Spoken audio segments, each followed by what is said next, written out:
বাবু, তুমি এই বাচ্চাটার এই আন্টিটাকে দেখেছো নাকি? বাবা তুমি তুমি এখানে? তুমি তো যুদ্ধে শহীদ হয়ে গিয়েছিলে, তাহলে এখানে কি করে আসলে? নীরব বাবা, তুই এখানে? আর তোর এই অবস্থা কেন? আপনি আমার বাবা মানে? আমার বাবা তো যুদ্ধে শহীদ হয়ে গিয়েছে, আপনি তাহলে কিভাবে আমার বাবা হতে পারে? আরে নীরব বাবা, কে বলেছে যে আমি যুদ্ধে শহীদ হয়ে গিয়েছি? আরে আমি তোর বাবা। না না, আপনি আমার বাবা হতে পারেন না। আপনার চেহারা আমার বাবার মতন। আপনি কি আমার সাথে মজা নিচ্ছেন? আরে না বাবা, তুই কি তোর বাবাকে চিনতে পারছিস না? তুই আগে বল, তুই এখানে এই অবস্থায় কেন? আর তুই রাস্তায় বসে সব কি বিক্রি করছিস? আর তোকে কে বলেছে যে আমি শহীদ হয়ে গিয়েছি? বাবা, মা আমাকে টিভিতে নিউজ দেখিয়েছিল, সেখানে বলতেছিল অনেক সৈনিক যুদ্ধে শহীদ হয়ে গিয়েছিল। আর আম্মু বলছিল তার মধ্যে তুমিও আসো। আর আমি এখানে দোকান বসাই আমার পেট চালানোর জন্য। আমাকে 1 বছর আগে বাড়ি থেকে বের করে দিয়েছে। আমি এসব করবো না তো কি খাবো? তাহলে এইসব অপুর ষড়যন্ত্র। আচ্ছা তুমি বলো, তোমার আম্মু এখন কোথায়? আম্মু একটা বিয়ে করেছে, আর আগে আমরা যে বাড়িতে থাকতাম সেই বাড়িটাও বিক্রি করে দিয়েছে। আমার অনুপস্থিতিতে অপু এত কিছু করে ফেলেছে? এতটুকু একটা ছোট বাচ্চার উপরে এরকম অন্যায় অবিচার কিভাবে করতে পারলো সে? ওকে তো আমি ছাড়বো না। কিন্তু বাবা, তুই কিভাবে জানলি যে তোর মা ওই বাড়িটা বিক্রি করে দিয়েছে? আমার মাঝে মাঝে আম্মুর কথা অনেক মনে পড়ে, তাই মাঝে মাঝে আম্মুকে দেখতে চাইতাম। তাই একদিন গিয়েছিলাম, তো ওখানে আম্মু ছিল না। সেখানে একটা লোক ছিল, সে বলল তোমার আম্মু বাড়িটা বিক্রি করে দিয়েছে। আমিও তো প্রথমে বাড়িতে গিয়েছিলাম, কিন্তু ওখানে গিয়ে আমি দেখলাম বাড়িতে তালা মারা। প্রতিবেশীরা বললো বাড়িতে কেউ থাকে না। তারপর আমি রাস্তায় রাস্তায় মানুষকে তোদের ছবি দেখিয়ে তোদেরকে খুঁজে বেড়াচ্ছি। আর এটাই ভাবছি যে আমার বউ বাচ্চাকে আমি কোথায় খুঁজে পাবো। তারপর তোকে দেখলাম, তোকে দেখে আমি একটু সাহস পেলাম। তোকে না দেখতে পেলে তো আমি অসহায়ের মতো রাস্তায় রাস্তায় ঘুরে বেড়াতাম। ও অপু এত বড় শয়তান, আমি তো জানতামই না। এই ছোট বাচ্চাটার জীবনটা এভাবে নষ্ট করে দিল, তার সাথে সাথে আমার জীবনটাও নষ্ট করে দিল। ওকে ওকে শুধু আমি একবার খুঁজে পাই, ওকে তো আমি ছাড়বো না। ওকে আমি উচিত শিক্ষা দিয়ে ছাড়বো। না বাবা, আম্মুকে কিছু বলবে না।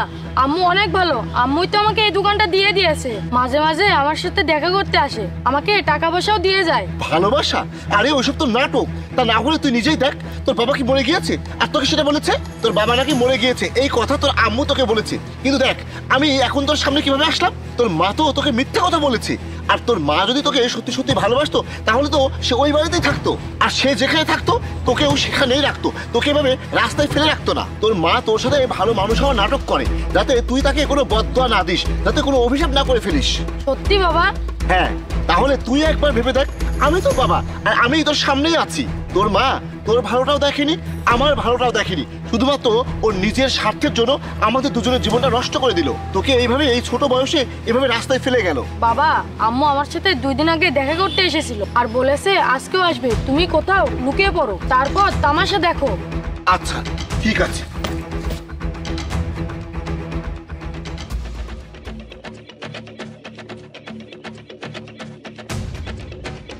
ও আচ্ছা, তাহলে এটা তোর নতুন স্বামী। দেখে তো মনে হচ্ছে বড় লোক। তা তোর এই নতুন স্বামীটা কে? আমি এবার বের করছি। হাই নীরব বাবা। হাই আম্মু। আরে তোমাকে না আমি কতবার করে বলেছি আমাকে যখন তখন এভাবে আম্মু বলে ডাকবে না, আমাকে আপু বলবে। আচ্ছা ঠিক আছে। এ নাও, তোমার জন্য কিছু টাকা এনেছি, রাখো। ধন্যবাদ আম্মু। আরে পাগল ছেলে, এটা তোমার আর আমার সিক্রেট না বলো? তুমি তো কাউকে জানতে দিবে না যে আমি তোমার আম্মু হই। লোকে কি বলবে যে আমি মা হয়ে আমার নিজের সন্তানকে এইভাবে রাস্তায় ফেলে দিয়ে গিয়েছি? সবার সামনে আমাকে আপু বলবে, ঠিক আছে? ঠিক আছে আপু। Very good. আচ্ছা থাকো, আমি গেলাম।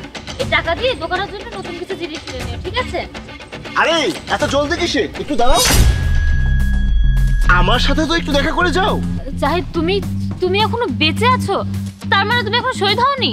দেখো, এইসব নাটক না আমার কাছে চলবে না। তুমি এই ছোট্ট বাচ্চাটাকে বোকা বানাতে পারো, কিন্তু আমাকে না। তুমি তোমার নিজের স্বার্থ সিদ্ধির জন্য এই ছোট বাচ্চাটাকে রাস্তায় ফেলে গিয়েছো।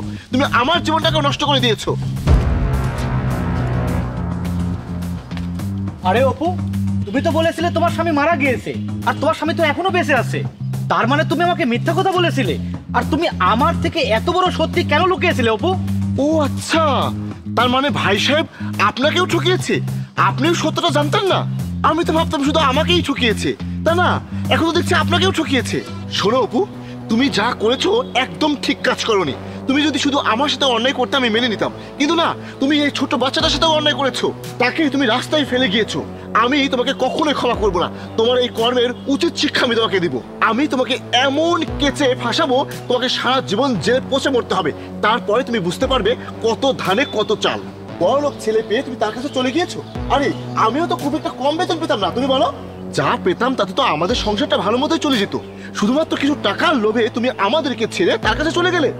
কি অপু, তুমি তো আমাকে বলেছিলে তোমার স্বামী শহীদ হয়ে গিয়েছিল, তাহলে তুমি আমাকে এত বড় মিথ্যা কেন বলেছো? তুমি তোমার এই ছোট বাচ্চাটার সাথেও বেইমানি করলে, আর তুমি তো যে কোনো সময় আমার জীবনটা নষ্ট করে দিতে পারো। আমি জানতাম না যে আপনি বেঁচে আছেন। এই মহিলা আমাকে মিথ্যা কথা বলেছিল যে ওর স্বামী শহীদ হয়ে গিয়েছে, আর এই জন্যই আমি ওর লাইফে এসেছিলাম। আর তা না হলে আমি কখনোই ওর লাইফে আসতাম না। আমি এরকম মেয়ের সঙ্গে আর এক মুহূর্তও থাকতে চাই না। আমি এক্ষুনি চলে যাচ্ছি। ভাই সাহেব, পারলে আমাকে ক্ষমা করবেন, আমি নিজের অজান্তেই অনেক বড় ক্ষতি করে ফেলেছি। জাহিদ প্লিজ তুমি আমার কথা শোনো। আসলে ওর কাছে অনেক টাকা পয়সা ছিল, এজন্য আমি একটু লোভে পড়ে গিয়েছিলাম, তাই তো আমি এগুলো করে ফেলেছি। কিন্তু জাহিদ প্লিজ তুমি আমার এই ভুলগুলো ক্ষমা করে দাও। প্লিজ জাহিদ, তুমি আমাকে আর একটা সুযোগ দাও। হ্যাঁ, সুযোগ তো দেবো, কিন্তু এখানে নয়, থানাতে গিয়ে। নীরব বাবা, তুই এখানকার জিনিসপত্রগুলো গুছিয়ে নে, আমি তোর মাকে উচিত শিক্ষা দিয়ে আসছি। চলো। জাহিদ প্লিজ আমাকে আর একটা সুযোগ দাও।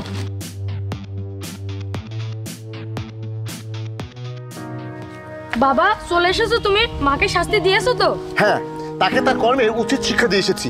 আর শোন, তোকে আর কষ্ট করতে হবে না, তোকে এখানে বসে আর দোকানদারি করতে হবে না। তুই আমার সাথে যাবি আর অনেক আনন্দ করবি। তাহলে বাবা এর টাকা পয়সার কি করব, আর জিনিসপত্র? তাই তো, এক মিনিট। এই ভাই শোনো, এদিকে এসো। ভাই শোনো, তুমি এই যে জিনিসপত্রগুলো আর এই টাকাগুলো রাখো, তোমার কাজে লাগবে। ভাইজান, আপনাকে অনেক অনেক ধন্যবাদ, এইগুলো আমার অনেক দরকার ছিল।